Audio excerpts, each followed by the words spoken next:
Most people think about life insurance as something that provides a simple death benefit. However, life insurance has evolved into a tool that provides things like tax-efficient asset accumulation, retirement income, or long-term care. And joining me is Jeff Lewis with Epic Trust Financial Group in Kennewick, Washington. Jeff, thank you for talking with us today. And can you tell us how life insurance has changed and some of the new benefits?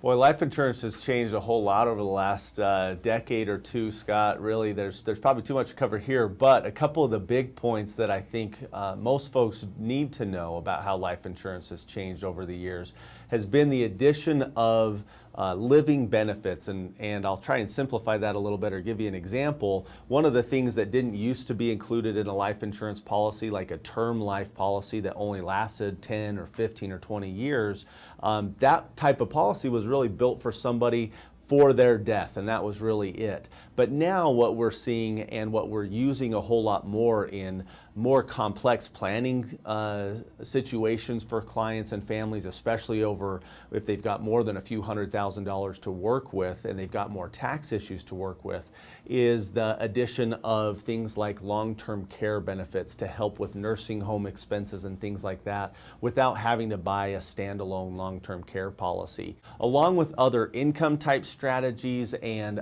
the ability to access the policy value or the death benefit value of that life insurance policy before death to help pay for medical expenses or other type of living benefit expenses that may come up into the future.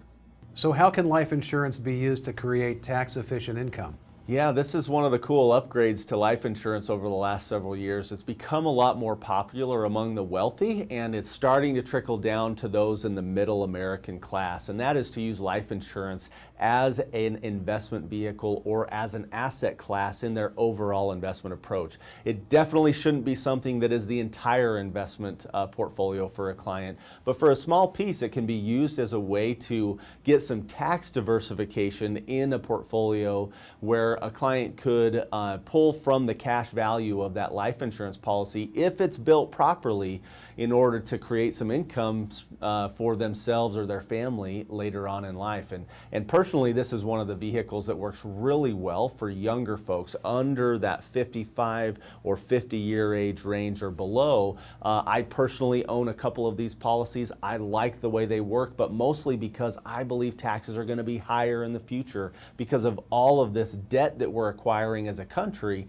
We're going to have to pay for that somewhere. And so if I can get some of my own money, or you can get some of your own money out of the ability for Uncle Sam to go get at it from your retirement accounts or other things like that, and put it in a vehicle like this to be able to access it down the road, potentially tax-free, then it's a great way to go. It's something I personally believe in and I personally own and put a lot of money into every year. In fact, I put more money into it than I do in my own retirement accounts because I believe so strongly in it. So it's something that really can be used for the benefit of our clients or for you down the road as a way to get access to some capital and some growth without having to pay taxes on it every time you do, or every time you get into that account, like you would with an IRA or a 401k account.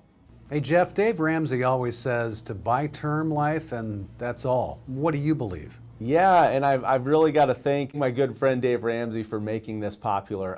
The biggest reason I believe that is actually the right strategy for some folks and for many folks is if you don't have several $100s a month that you can put towards a life insurance plan like this, then that type of insurance is not for you and you should buy term and invest the difference. The other reason that, like what you just mentioned, Scott, where we should buy term and invest the difference has become a really popular way of buying insurance is because this is a long-term plan, and if you don't have 10 or 15 years that you can realistically commit to putting a significant amount of capital of your own savings and earnings into a policy or an account like this, then it's also not the right situation for you. It just takes time for these plans to work. Life insurance, and especially life insurance as an asset class for your future, is a lifetime commitment. It's not a 3-year savings plan, it's not a 5-year savings plan or a 10-year savings plan. It has to be a lifetime long-term commitment.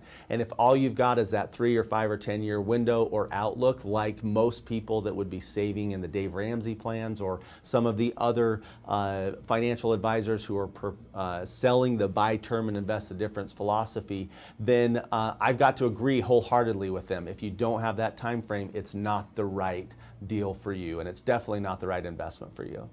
That's Jeff Lewis in Kennewick, Washington, and this is Retirement News Online. Thanks for watching.